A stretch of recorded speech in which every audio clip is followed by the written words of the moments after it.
Buongiorno, buon pomeriggio, ben ritrovati, sono le 17:30, puntualissimi partiamo con la seconda parte dell'edizione straordinaria. Allora oggi è una giornata particolarmente importante perché potrebbe essere decisa a momenti la data in cui gli italiani torneranno a votare per i propri consigli regionali ma anche per i propri comuni. In questo momento è in corso infatti a Palazzo Chigi una riunione tra i vari capi di delegazione della maggioranza insieme al Premier Giuseppe Conte. Allora ci sono il sottosegretario alla Presidenza del Consiglio Riccardo Fraccaro, poi il ministro all'interno Luciano Lamborghese, il ministro agli affari regionali Francesco Boccia. Per noi, per il Veneto, sta rilasciando le prime dichiarazioni il sottosegretario all'interno, il vicentino Achille Variati, che ha emanato una nota davvero da pochi minuti perché la giornata è stata davvero confusa, sono state date alcune date, quella del 20 e del 21 per l'Election Day di settembre. La precisazione che è arrivata esattamente in questo momento da parte del vicentino Variati è questa, ovvero che le date del 20 e 21 settembre per una possibile Election Day sono al momento l'ipotesi più probabile, ma su cui ancora non è stato raggiunto un accordo con le regioni. Sono le raccomandazioni formulate dal Comitato Tecnico Scientifico, queste date sono coerenti con le raccomandazioni del Comitato Tecnico Scientifico e al contempo cercano di assicurare le corrette condizioni di svolgimento democratico delle competizioni elettorali. Come ha detto intervenendo in Commissione, si tratta della proposta su cui il Governo sta dialogando con le regioni. Dunque non v'è ancora nulla di certo, ma questa è la data su cui si sta ragionando. Ovviamente immediata è arrivata la risposta delle opposizioni. 20 settembre è una data assurda, lo ha detto in una nota Stefano Bonaccini, presidente della Conferenza delle Regioni, insieme al vicepresidente Giovanni Toti, dunque presidente di Emilia Romagna e presidente della Liguria.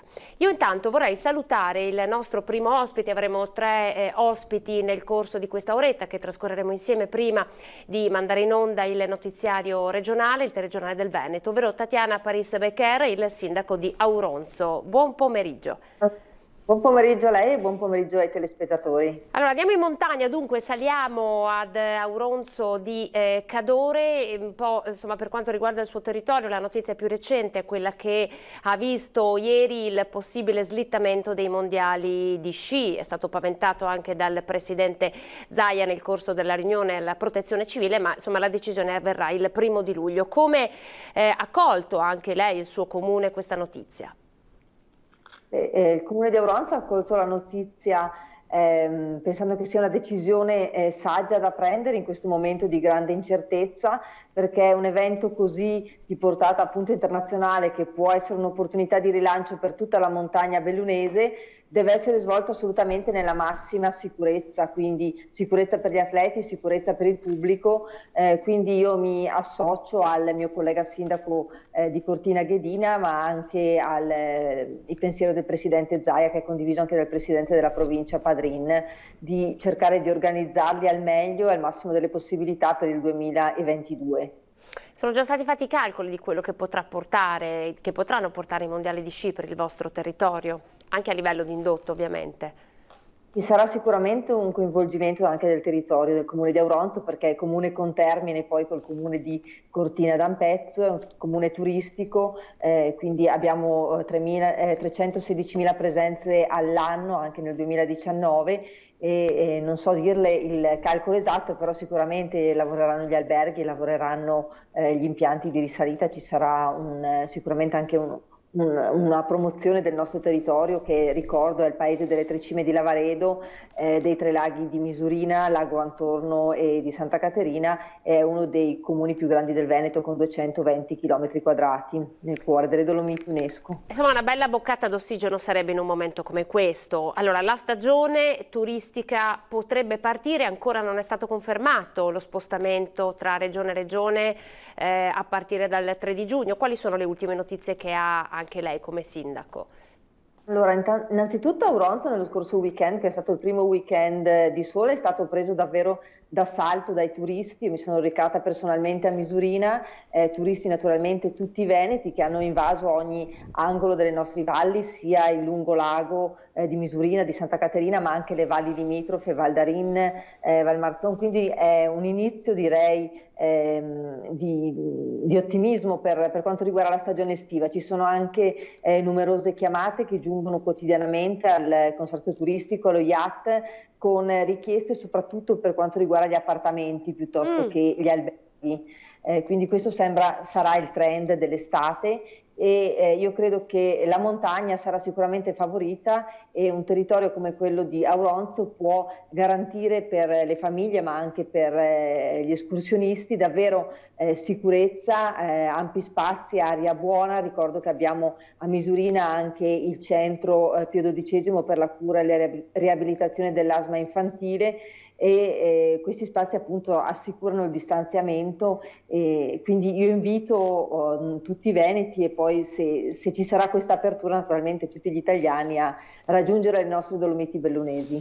La sento positiva sicuramente questo weekend, il primo weekend vero dopo la fine del lockdown ha dato di che ben sperare. Ecco. Senta, lei ha visto in montagna ovviamente è molto più semplice rispettare le norme anti-assembramento, complice il verde, ovviamente il meraviglioso verde delle nostre montagne, dei nostri boschi. Ma per quanto riguarda il turismo alberghiero, lei ha già parlato, ha contattato insomma i vari albergatori della sua zona, li ha sentiti preoccupati perché anche qui bisognerà capire come riuscire a gestire, rispettare le capienze, gestire anche con i turni insomma l'arrivo dei turisti e poi immagino ci sia molta preoccupazione anche per la probabile assenza del turismo internazionale. In questo momento qual è l'umore, lo status dei suoi albergatori? Sì, mi sono confrontata sia con gli albergatori locali sia con l'associazione Federalberghi. Devo dire che c'è ottimismo perché Auronzo è Covid free da molte settimane, abbiamo avuto solamente 2 casi, quindi siamo stati davvero fortunati da questo punto di vista.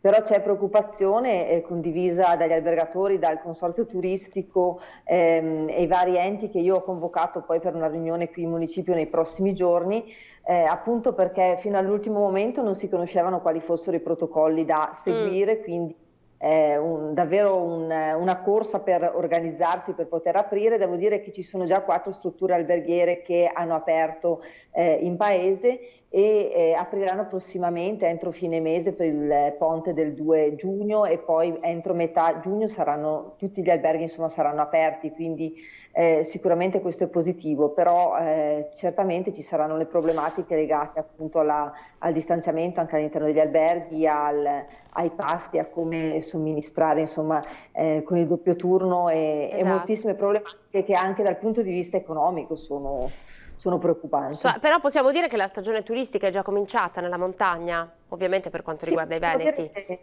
C'è stato questo weekend dove nessuno di noi si aspettava insomma questo arrivo davvero di tantissimi turisti e poi ricordo che Auronzo da moltissimi anni ospita, ormai da 12 anni, ospita il Ritiro della Lazio che a luglio solitamente appunto arriva in Val d'Ansia per il ritiro estivo con un seguito di ben 12.000 turisti che provengono dalla regione Lazio a seguito della loro squadra del cuore.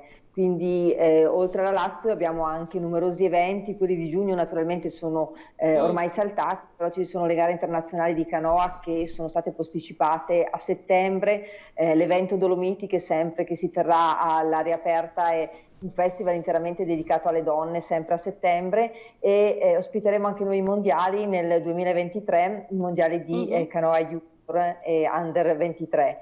E nel 2018 Auronzo ha ospitato sia gli europei di canoa sia i mondiali di mountain bike, quindi anche noi crediamo moltissimo nei grandi eventi e credo che sia poi più facile organizzare questi eventi all'aria aperta e cerchiamo di essere ottimisti e cerchiamo di portarli avanti se possibile, se naturalmente non vi sarà una ricaduta. Una ricaduta, diciamo che quello che c'è da sperare, visto questo slittamento degli eventi nel mese di settembre, è che le famiglie abbiano conservato ancora qualche giorno di ferie, visto e considerato che purtroppo con la chiusura delle scuole sono molte le famiglie che sono state costrette a bruciare le proprie ferie o magari chiedere i vari congedi. chiedi, dal punto di vista della ripartenza di questa fase 2, anche ad esempio per centri estivi e apertura di nidi e materne, si è organizzato il suo comune? So che la situazione in Veneto è un po' a macchia d'olio, non si stanno tutti muovendo alla stessa velocità.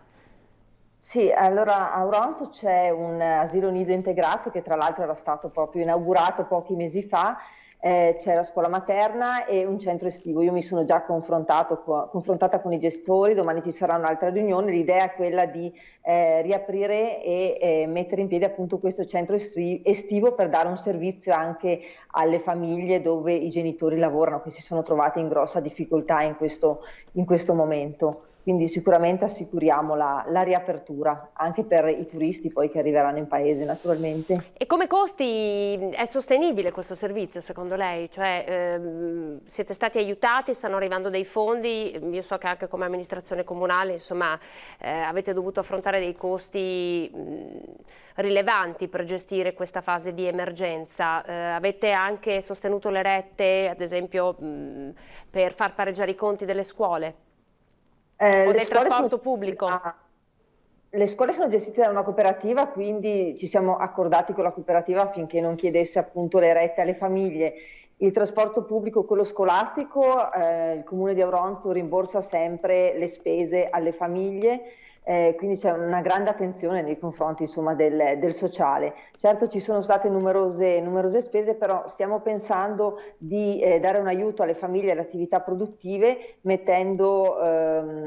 studiando dei bandi ad hoc che saranno concordati poi in questa riunione nei prossimi giorni a seconda delle esigenze appunto delle attività produttive, sia per aiutare ad esempio le famiglie che vorranno acquistare dei tablet o dei PC per i propri figli e per favorire poi il collegamento quindi internet, sia per le attività produttive cercando di dare un contributo per la sanificazione, perché sono spese davvero notevoli che le nostre strutture stanno sostenendo. Ricordo che oltre agli alberghi abbiamo anche numerosi agriturismi, abbiamo le malghe, abbiamo i rifugi, quindi queste attività che poi sono rimaste chiuse in tutto questo periodo anche di Pasqua, dove di solito si lavorava molto, hanno necessità di essere aiutate e quindi il Comune di Auronzo sta facendo il possibile per studiare ogni forma di agevolazione. Lo stesso è stato fatto con la TOSAP che non si paga, è stata prevista una procedura semplificata per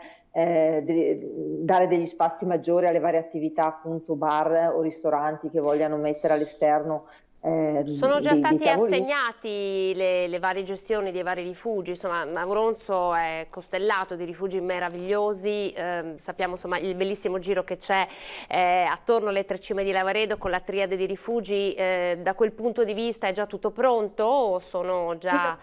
I rifugi sono, cioè il rifugio Auronzo alle Tre Cime di Lavaredo è gestito dalla sezione locale del CAI di Auronzo, quindi è ormai avviata da anni. Gli altri due rifugi sono gestiti da famiglie, però anche quelli sono quasi tutti avviati, insomma si tratta solo di capire queste norme, quante persone appunto permettano di far entrare nel rifugio e la maggior parte dei rifugi si stanno attivando anche per ideare delle terrazze esterne. Anche il rifugio Auronzo, che non l'ha mai utilizzata, metterà appunto e posizionerà dei tavolini all'esterno. Senta, come funziona la normativa per quanto riguarda la notte in tenda? Si diceva che questa sarebbe stata l'estate delle tende all'aperto, no? Proprio per evitare magari di passare troppe notti nelle strutture chiuse, l'avevano chiamata l'estate delle tende. Come funzionano i regolamenti per poter insomma, piantare una tenda sulle montagne, nei boschi delle Dolomiti? Per quanto riguarda il Comune di Auronzo c'è un divieto proprio di campeggio. Ecco, chiariamo bene questo passaggio. All'esterno insomma dei campeggi che abbiamo in paese, ce n'è uno ad Auronzo e uno a Misurina, ma non è appunto possibile posizionare una tenda al di fuori di del territorio insomma che è gestito proprio dai gestori di questi campeggi, e lo stesso vale anche per la zona al di là, che confina appunto le Tre Cime di Lavaredo, come ben sapete, sono sul territorio di Auronzo e territorio di Dobbiaco, Auronzo per i 3/4 e Dobbiaco per 1/4, e anche nella parte nord delle Tre Cime appunto c'è il divieto di piantare qualsiasi tenda. Quindi è sconsigliato, io consiglierei a tutti di prenotare, di telefonare, informarsi. Abbiamo oltre agli alberghi a Auronzo addirittura 3.000 seconde case, quindi c'è una grande disponibilità di alloggi. Senta, in ultimissima battuta, l'abbiamo visto domenica, sono tornati i turisti e purtroppo si sono moltiplicati gli interventi del soccorso alpino sulle Dolomiti. Qual è l'appello che anche lei, insomma, come sindaco si sente di fare?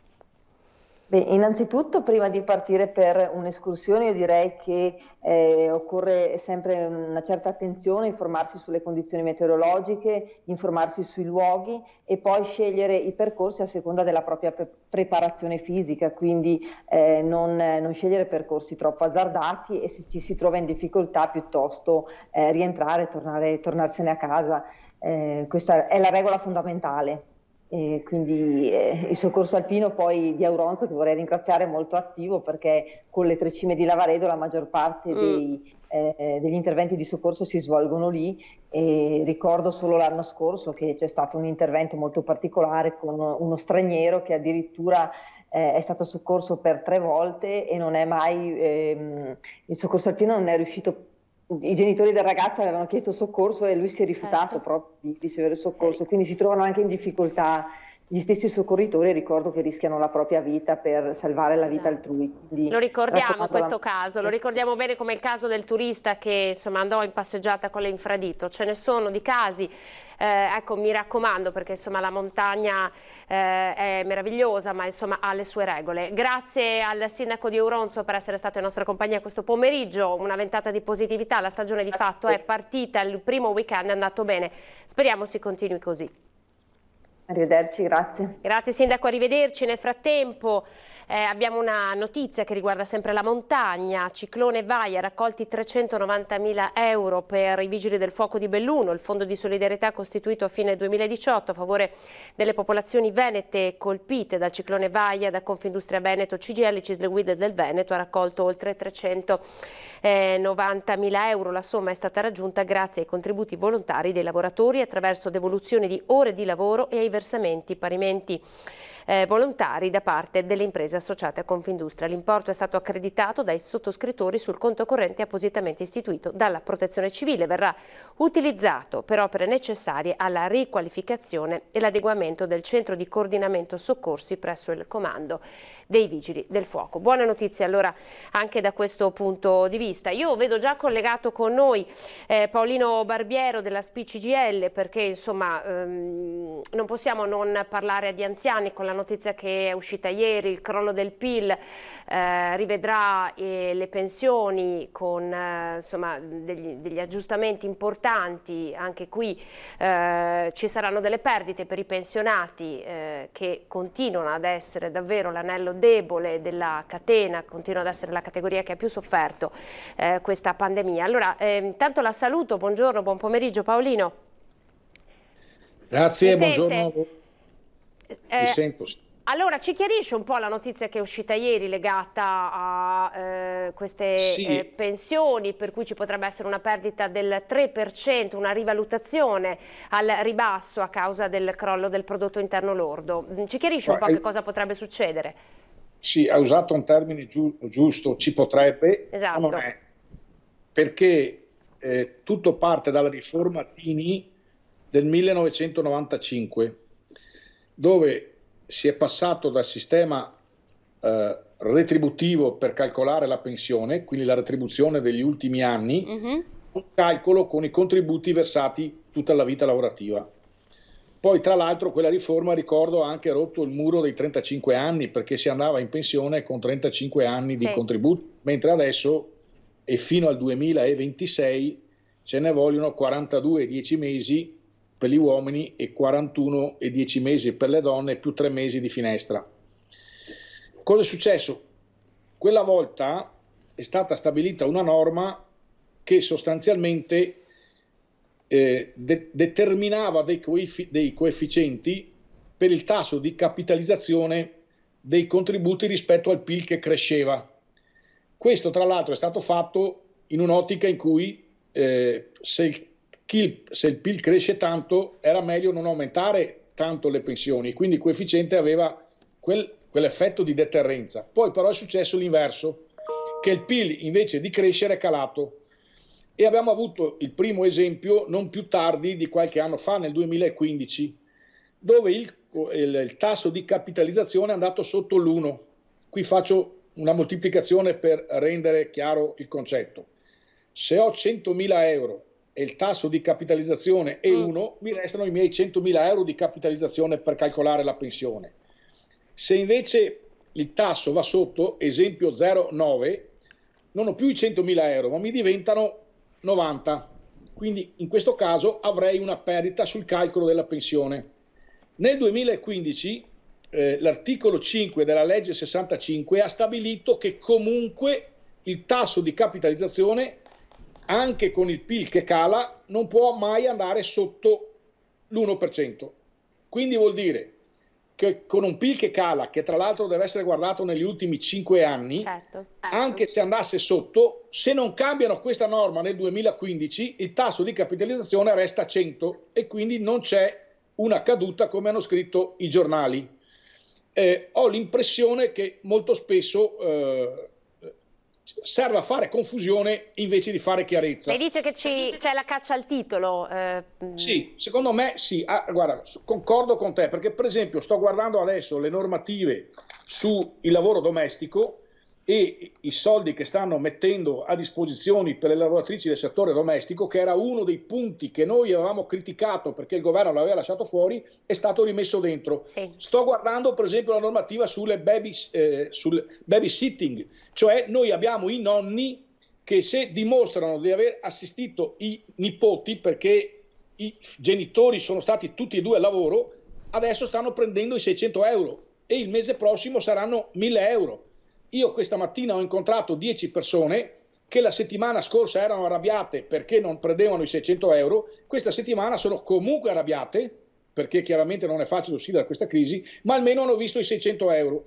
Allora, credo che noi dobbiamo capire in modo chiaro tutti gli strumenti che ci sono. Anche l'ultimo decreto ha messo tante risorse, poi chiaramente ognuno rispetto alla categoria che rappresenta può trovare qualcosa che manca, come lo abbiamo visto noi, però rispetto al primo decreto, il Cura Italia, il decreto rilancio ha sicuramente allargato la maglia delle protezioni sociali, tanto è vero che sta emergendo quella parte di economia osservata che c'era anche prima, ma che prima passava sott'acqua di tutto il lavoro nero, di tutto il lavoro sommerso, e oggi ormai stimano che ci sono più di 1 milione di persone, tra soggetti che lavorano nell'agricoltura, soggetti che lavorano all'interno delle case, soggetti che lavorano nella cura agli anziani, che se regolarizzati indubbiamente faranno entrare maggiore gettito. Senta, ma una regolarizzazione però che dura 6 mesi, insomma, giusto il tempo delle necessità, giusto il tempo della pandemia. Certo. In 6 mesi possono succedere tante cose però, cioè nel momento in cui tu vai a vedere l'economia osservata e in 6 mesi regolarizzi 1 milione di persone, poi non è che l'uva da togliere nei vigneti piuttosto che le mele, piuttosto che le fragole spariscono dalla mattina alla sera. Quindi è un modo anche graduale che il legislatore secondo me ha fatto per far contenti tutti, ma tutti dovremmo interrogarci su questa grande opportunità che abbiamo di fronte su questo. Noi lo stiamo facendo, per esempio anche sulle casse integrazioni, grandi numeri, però tutte le aziende hanno chiesto casse integrazioni in previsione di avere una crisi. Non tutti l'hanno avuta e quindi non tutti l'hanno utilizzata. Poi c'è anche il furbo che ha messo la gente in cassa integrazione e l'ha richiamato a lavorare, facendolo pagare dalla cassa integrazione. Voi avete avuto molte denunce di questo? Avete avuto come sindacato molte denunce? Certo, noi abbiamo avuto queste situazioni e le abbiamo fatte presenti agli organi competenti. Poi, come si dice, è chiaro che anche qui, se dico questa cosa, magari scatta l'effetto di una denuncia. Sono mele marce ed è chiaro che per fortuna sono poche, però è bene che nel cesto, se ci sono mele marce, queste vengano buttate fuori, altrimenti noi invece di produrre un effetto positivo sull'economia nuova rischiamo di tornare indietro, cioè passata la tempesta poi si torna a fare quello che si faceva prima. Quali sono gli altri interventi del decreto rilancio che ci sono sfuggiti, che non sono stati titolati, che non sono stati decantati così tanto come altri, che magari dovremmo conoscere maggiormente? Per esempio i soldi ai comuni. Io sto seguendo la contrattazione sociale con i comuni. Anche qui ho avuto una discussione col sindaco di Treviso dove lui giustamente dice: noi avevamo chiesto 8 miliardi, poi la mediazione è stata che siamo andati a chiederne 5 e ne abbiamo portati a casa 3,5. Io ho fatto una vita il contrattualista, e se vai a chiedere 8 e poi porti a casa 3, è chiaro che è facile dire che non hai portato a casa niente, ma se vai consapevolmente a rivendicare 5 miliardi e ne porti a casa 3,5, è un primo risultato.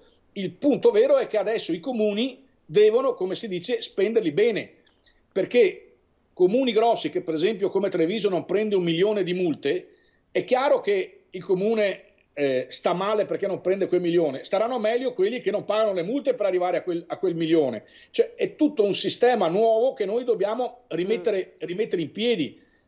Faccio un altro esempio: discutiamo come rimborsare le famiglie dei buoni pasto che hanno pagato in più, degli abbonamenti che hanno pagato in più, e mentre discutiamo di questo ci accorgiamo che ci sono le persone che lavoravano là in cassa integrazione e non sono coperte da altri ammortizzatori sociali se la cosa va oltre il periodo stabilito.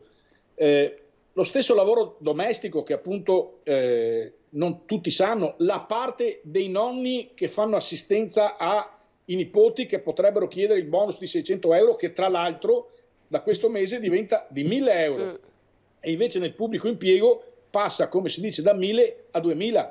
Guardate che sono numeri consistenti, perché se poi li moltiplichiamo per milioni di italiani, i soldi vengono fuori.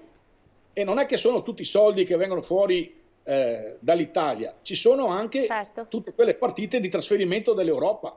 Senta, l'altra grande notizia della giornata è questa, ovvero che si potrà tornare a far visita ai parenti nelle case di riposo, probabilmente a partire dal 3 di giugno. Anche qui chiedo a lei un commento, poi è evidente, lo stiamo un po' capendo in queste ore, che non tutte le case di riposo sono pronte, forse sarà necessario l'avvio di una fase 3 per consentire un cambiamento di questo tipo. Guarda, ti ringrazio per la domanda, perché noi sulla fase 3 abbiamo già un confronto costruttivo aperto con l'US 2.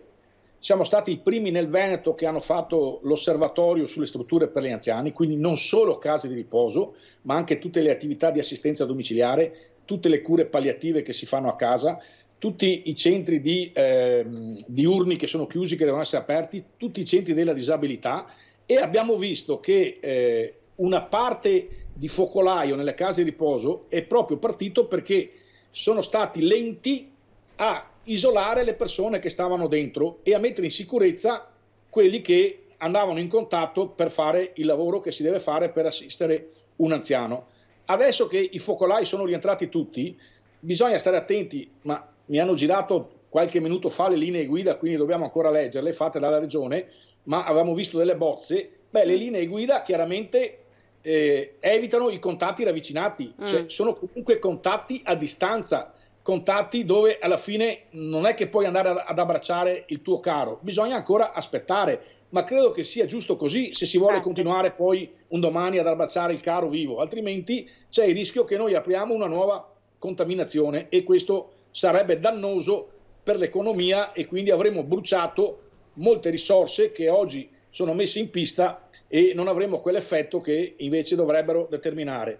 Aggiungo anche, ci sono 4 miliardi sulla sanità, 2 miliardi sul Fondo Sanitario Nazionale, 2 miliardi per l'edilizia e le strutture sanitarie, 185 milioni per l'abolizione del super ticket, 6,8 miliardi di investimenti. Allora anche qua quello che dovremmo fare è fare in modo che il Veneto e nel Veneto Treviso abbia la sua parte e che poi vengano spesi bene, perché dobbiamo stare attenti, perché con tutti questi soldi che arrivano, magari se fossero di più saremmo tutti più contenti, sottoscritto di sicuro, ma io sarei contento se quelli che vengono spesi senza sprechi, con la maggiore efficienza ed efficacia possibile, perché non passa giorno dove stiamo scoprendo che in questa situazione di crisi arriva sempre il malaffare, arriva la mafia, e noi questo dobbiamo evitarlo, altrimenti non daremo un bel segnale all'Europa e a chi deve continuare a darci più soldi di quelli che ci ha dato fino adesso. Senta, tornando alle case di riposo, potrebbe essere davvero questo il momento per pensare alla famosa riforma delle IPAB, in un momento come questo in cui insomma tanti posti purtroppo si sono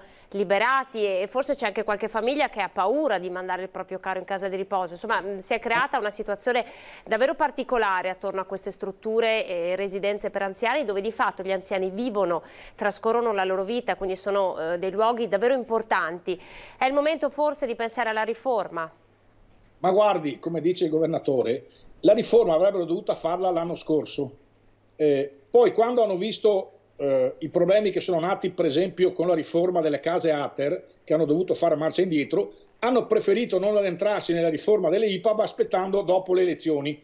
Se casomai quella riforma fosse stata come avevamo indicato anche noi, molto probabilmente qualche problema in meno ci sarebbe stato all'interno delle case di riposo. Adesso però c'è un problema vero, siccome si stanno discutendo i nuovi piani di zona che dovrebbero sviluppare i temi sociosanitari dei prossimi 3 anni, un pezzo importante dei piani di zona riguarda proprio le strutture per anziani.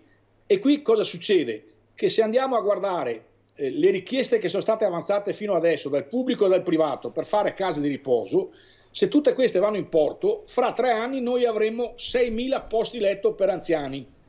Però c'è un problema, che solo 4.200 hanno l'impegnativa. Esatto, bisogna rivedere la modalità di fare le impegnative forse. Certo, bisogna come si dice, fare impegnative che coprono tutto, altrimenti quel 25% di anziani che non hanno impegnativa o sono ricchi di famiglia e quindi possono permettersi 3.000 euro al mese, o sono ricchi loro, hanno una famiglia che copre, e molto spesso le famiglie non coprono perché trovano il modo di tirarsi fuori, e in questo caso interviene il comune.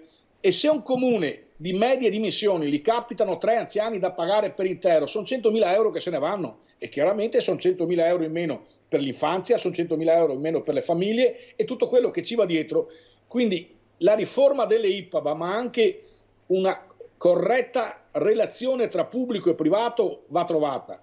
Faccio un esempio banale: noi abbiamo consegnato al governatore, abbiamo ancora la fotografia, il 31 di dicembre 10.000 firme per dire, primo, che appunto prima di fare posti letto in più bisognava trovare le risorse per fare le impegnative in modo che non ci fossero anziani di serie A e anziani di serie B. Secondo, quando si paga la retta, perché non c'è un sistema di detrazione della retta uguale per tutti? Ci sono 53 case di riposo in provincia di Treviso, le rette che si pagano variano dai 49 euro ai 55 al giorno, e ci sono 50 modi diversi di detrarre quella quota. C'è chi può portare in detrazione il 10%, c'è chi addirittura porta in detrazione il 60%, c'è qualcosa che non funziona. E questa cosa qua la regione può farla in un batter d'occhio, come l'hanno fatta in Emilia Romagna, dove hanno stabilito che il 50% della retta può essere detratto. Quindi tu sai all'inizio, quando vai in casa di riposo, quanto paghi di retta e quanto detrai. Non come adesso che lo sai solo alla fine, sì. E molto spesso alcune case di riposo non sono neanche in grado di darti i conti fatti come si deve per fare la detrazione in casa di riposo. Sono piccole cose che però darebbero risposte consistenti a oltre 40.000 famiglie in Veneto. E voi vi state battendo da tempo per questo. Senta, Barbiero, io le chiedo di restare con noi, abbiamo pochi secondi di pubblicità perché poi vorrei commentare con lei, abbiamo i dati aggiornati, proprio gli ultimi casi di Covid delle ultime 12 ore, li commentiamo assieme e poi la lascio. Grazie. Grazie.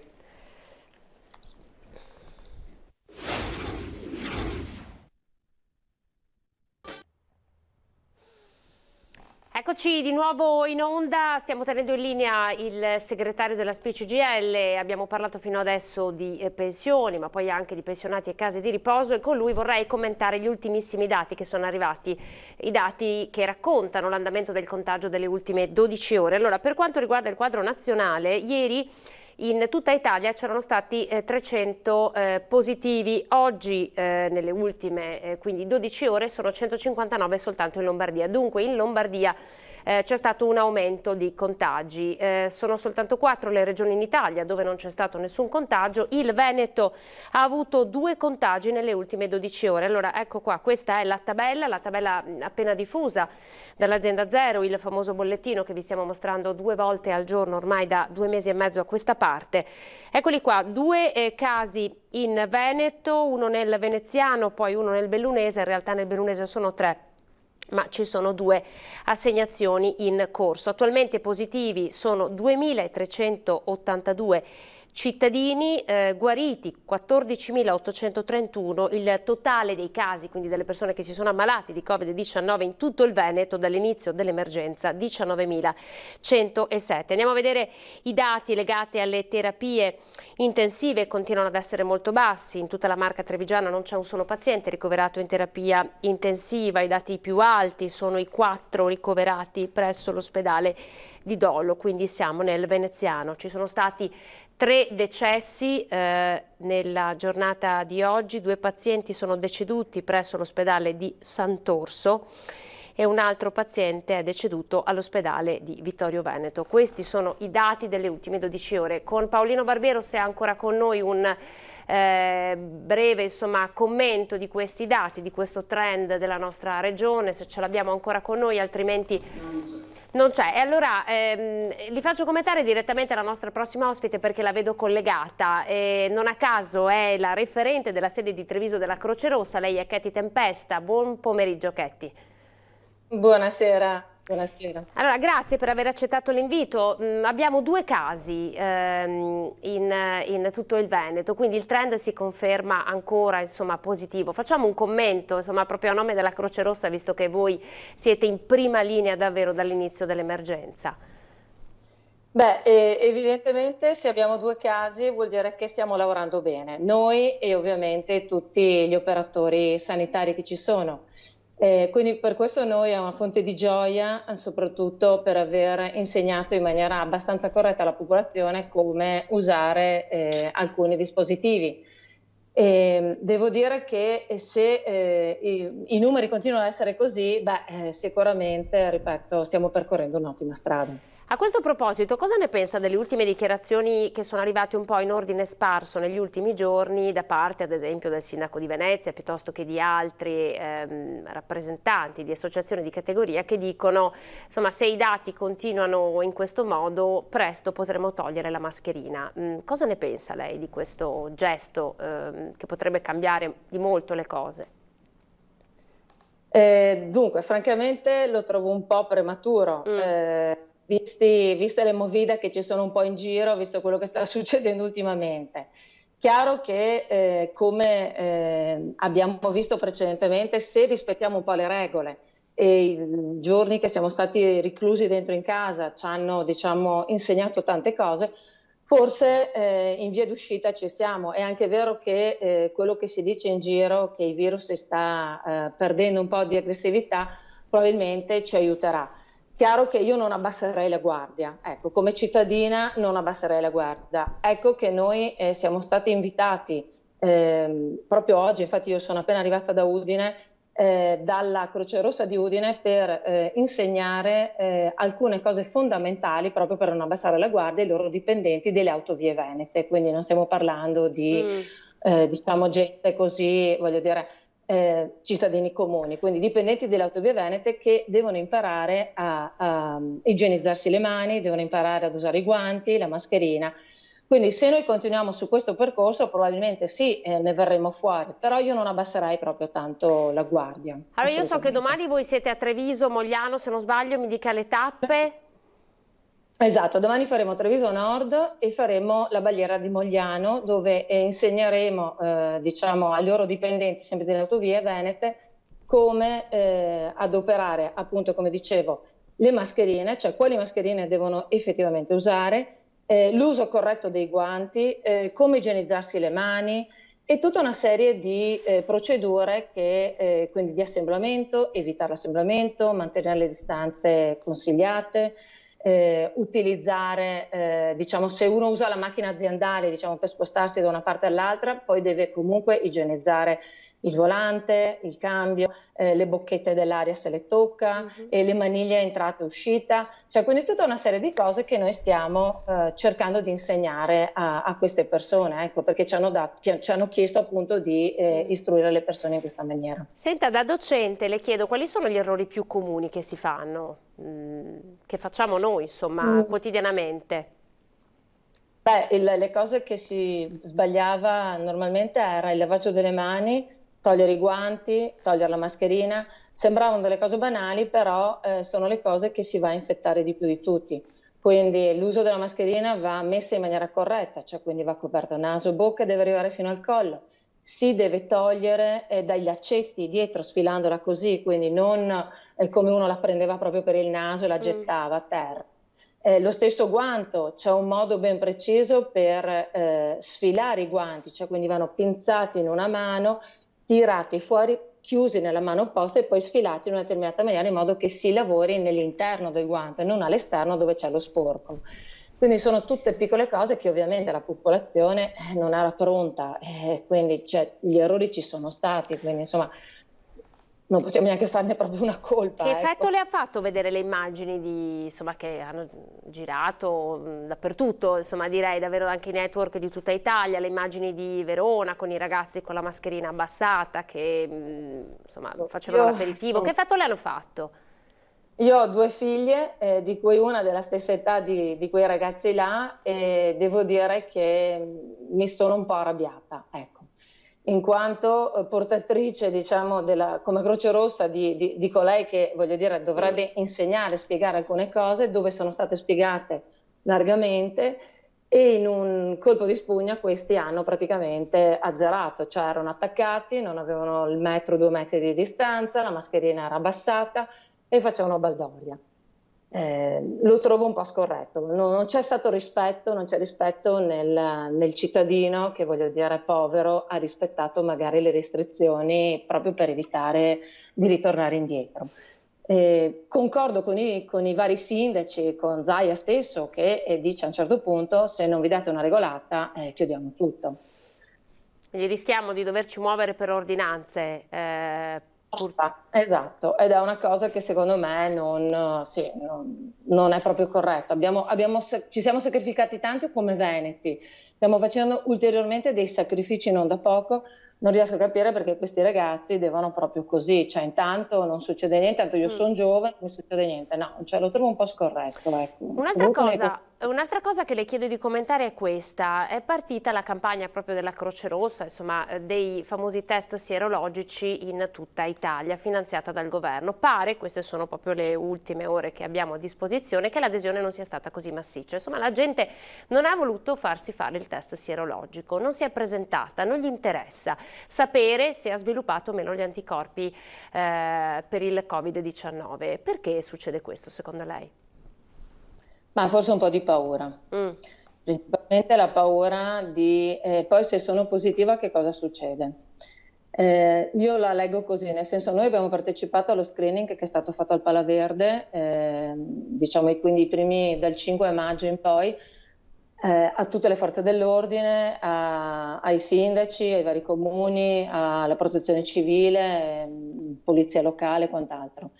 E devo dire che la gente veniva proprio contenta di dire: ok, fatemi capire, sto bene, non sto male, posso infettare, eccetera.